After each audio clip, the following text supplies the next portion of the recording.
मुझे तो अपनी ब्राइटनिंग स्किन बहुत पसंद है। Thank you.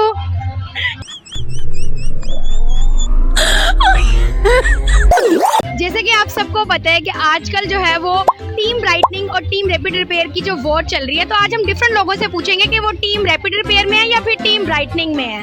अस्सलाम वालेकुम। वालेकुम अस्सलाम। जैसे कि आपको पता है कि आजकल जो है वो वॉर चली हुई है, तो आप टीम रैपिड रिपेयर में है या टीम ब्राइटनिंग मॉइस्चराइजर में है? तो आपने ये दोनों जो है वो टेस्ट करने हैं और आपने मुझे बताना है कि आप कौन सी टीम में है।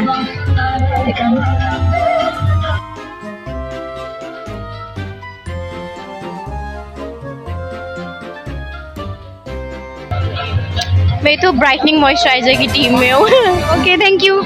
मुझे तो अपनी ब्राइटनिंग स्किन बहुत पसंद है। तो फिर आप कौन सी टीम में है? ब्राइटनिंग मॉइस्चराइजर, क्योंकि सारा दिन मुझे ग्लो करना है। Oh thank you. वेलकम। तो फिर आप कौन सी टीम में हैं? मैं 100% टीम रैपिड रिपेयर में हूँ। Thank you.